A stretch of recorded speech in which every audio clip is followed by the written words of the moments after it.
Ferdi Kurniawan, kepadanya kita persilakan.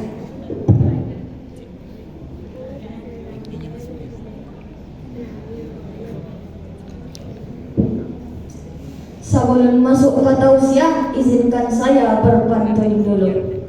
Pagi-pagi ambo pai mamuge, dape ikan ambo mulai. Dek lalamo kaki ambo manggege, mau lawak mulai. Assalamualaikum warahmatullahi wabarakatuh. Loyo cincin dong mau.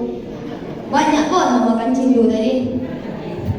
Perli ulangi sekali lagi. Assalamualaikum warahmatullahi wabarakatuh.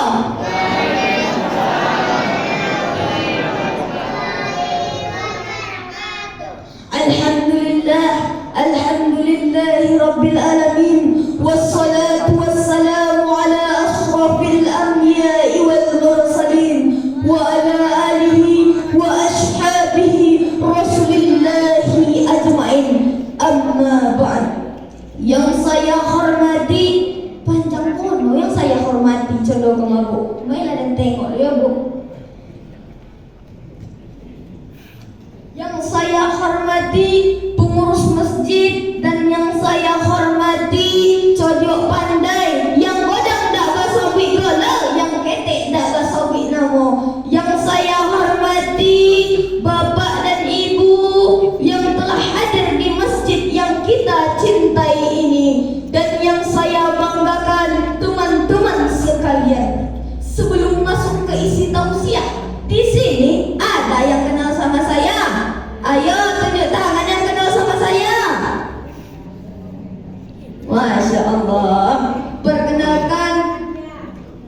Perkenalkan nama saya Ferdi Kurniawan. Saya tinggal di Kuwo. Saya sekolah di SD Muhammadiyah 02 Kuwo. Saya kelas 6. Alhamdulillah kemarin saya mendapat juara 3 di acara Akademi Dai Cilik TVRI Riau, dan alhamdulillah juga saya dibiayakan oleh Pak Ibu namanya di Pesantren Mu'alimin, insya Allah sampai kuliah. Dan alhamdulillah juga saya mendapat juara 1 lomba puisi tingkat provinsi Riau, dan saya mendapat juara 3 cerita rakyat di Kabupaten Kampar ini.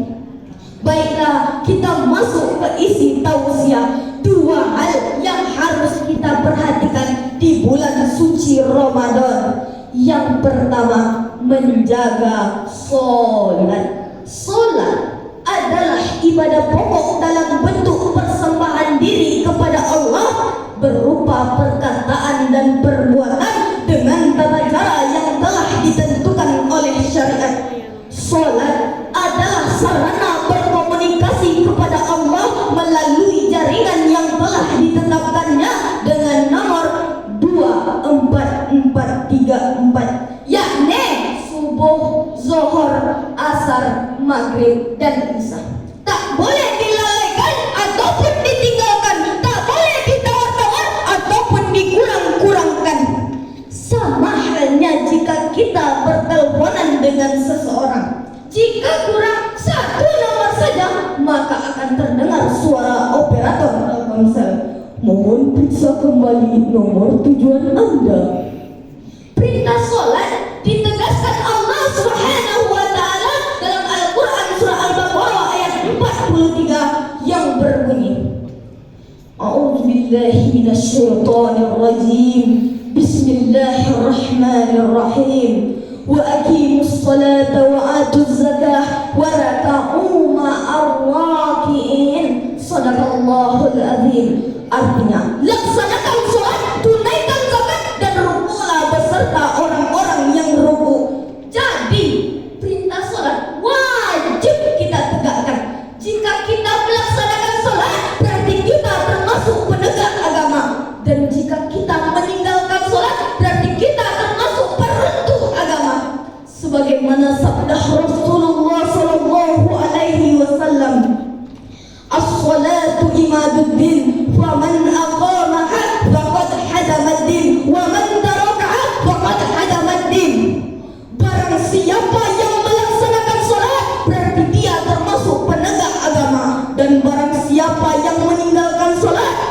berarti dia termasuk peruntuh agama. Maka janganlah sekali-kali kita meninggalkan sholat tanpa merasa berdosa sama sekali. Kadang masuk waktu zuhur alasannya panas, masuk waktu asar alasannya sibuk, masuk waktu maghrib alasannya capek, masuk waktu isya alasannya ngantuk, masuk waktu subuh alasannya tertidur. Tarik lagi selimut, datanglah si setan yang meninabobokannya. Akhirnya lewat semuanya. Kalau ada anak bapak dan ibu atau ibu dan bapaknya yang tidak sholat, nyanyikan ini bu, Pak. Ikuti bersama ya. Olang-olang di Subalyo pintu, talinya tali sepatu. Kalau indah sholat di mawakotu, puangailah menjadi antu. Sekali lagi bu, semangat bu. Olang-olang di Subalyo pintu, talinya tali sepatu. Kalau indah sholat lima waktu, lah canda umalanda pintu. Ikut apa kali bu? Semangat ibu.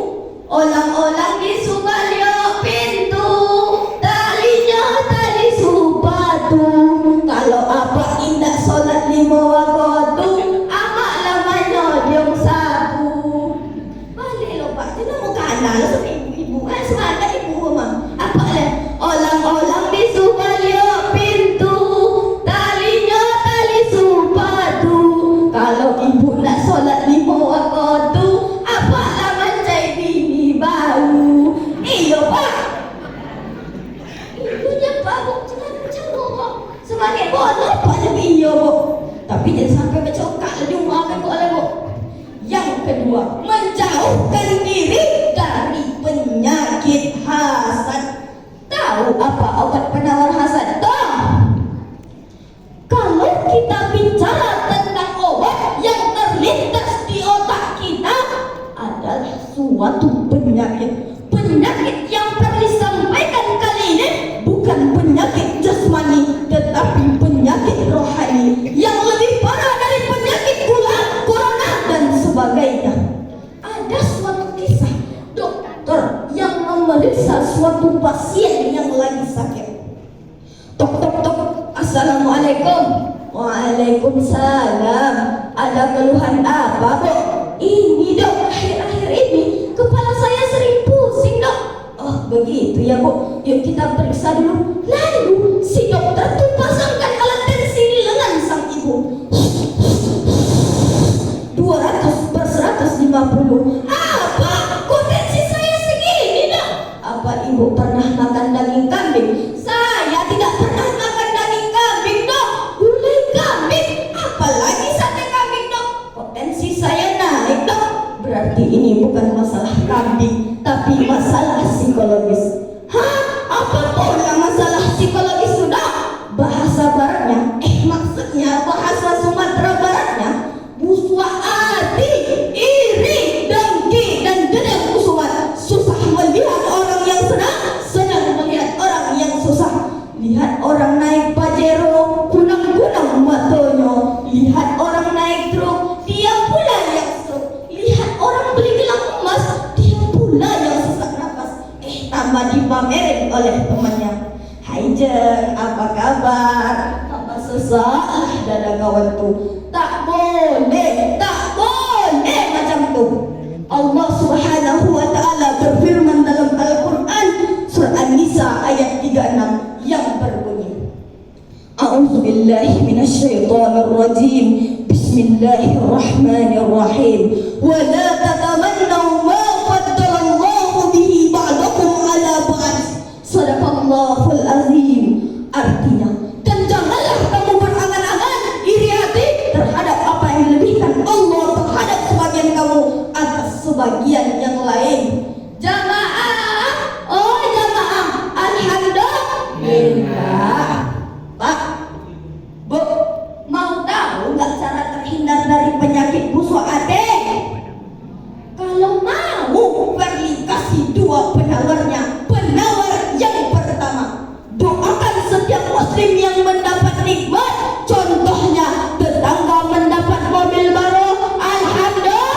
Alhamdulillah. Jika muslim mendoakan muslim yang lain, maka malaikat juga ikut mendoakannya. Walaka misluhu zalik. Amin. Kabulkanlah doa orang ini ya Allah. Penawar yang kedua, tanamkan dalam hati, jika aku bersifat hasad, maka semua amalanku akan habis. Mulai dari sholat, zakat, bersedekah, berpuasa, habis semuanya. Apa kata Nabi? Jauhilah sifat hasad, karena hasad dapat memakan semua amal kebaikan seperti api memakan kayu bakar. Kalau Verly teropong di sini tidak ada yang memiliki sifat hasad. Mungkin si hasadnya sudah balik kampung. Kita doakan si hasadnya tidak kembali lagi. Amin ya rabbal alamin. Maka dari itu janganlah kita bersikap sombong, karena kita semua diciptakan dari tanah, jalan di atas tanah, mati akan dikubur di dalam lubang tanah yang makan cacing tanah. Kalau ada tetangga bapak yang sombong, bilang gini, kita semua kan diciptakan dari tanah, mati akan dikubur di dalam tanah dan akan dimakan oleh cacing tanah. Kulit kita akan melepuh, perut akan meletus karena banyak gas di dalamnya. Rambut kita akan copot. Yang senang siapa? Ulat. Apa kata ulat? Pucuk. Begitu juga sama ibu-ibu yang sombong, bilang gini, Bu, kita semua kan diciptakan dari tanah, mati akan dikubur di dalam tanah yang makan cacing tanah. Maka dari itu, bukan itu saja yang kita ingat di bulan suci Ramadan, juga ada keutamaannya, Bu. Yang pertama, bulan suci Ramadan adalah malam syahril Quran, malam turunnya Al-Quran. Allah menurunkan Al-Quran ke muka bumi ini sebagai petunjuk bagi umat muslim di dunia. Yang kedua, bulan suci Ramadan adalah bulan penuh berkah. Setiap amalan yang kita perbuat maka akan dilipat gandakan oleh Allah Subhanahu wa ta'ala. Yang ketiga, malam Lailatul Qadar, malam yang lebih baik daripada 1000 bulan. Malam ini hanya ada pada bulan suci Ramadan. Allah membenarkan malam ini di dalam Al-Quran, surah Al-Qadar 1-3 yang berbunyi, A'udzubillahi minasyaitonirrajim. Bismillahirrahmanirrahim. Inna anzalnahu fi lailatul qadar. Wa ma adraka ma lailatul qadar. Lailatul qadar khairum min alfi sahri. Sadaqallahul azim. Artinya, sesungguhnya kami telah menurunkan Al-Quran, dan tahukah kamu arti malam kemuliaan itu? Malam kemuliaan itu lebih baik daripada 1000 bulan. Yang keempat, malam pengampunan. Dosa kita akan diampuni oleh Allah Subhanahu wa ta'ala dengan satu syarat, yakni dengan beribadah dan mengikut apa yang diperintahkan oleh Allah Subhanahu wa ta'ala. Maka dari itu, marilah kita berlomba-lomba untuk mendapat syafaat dari Allah Subhanahu wa ta'ala di yaumil akhir nanti. Amin ya rabbal alamin. Demikian yang dapat Verly sampaikan, lebih dan kurang Verly mohon maaf. Kalau ada jarum yang patah, siapalah yang matahin? Ibu yang matahin, bapak yang matahin. Jangan disimpan di dalam hati. Kalau ada kata-kata Verly yang salah, jangan disimpan di dalam hati. Kapadang naya Honda tiba disimpang basa lobok jukawan. Abonan gede dia balaja kok salah tolong ditunjukkan.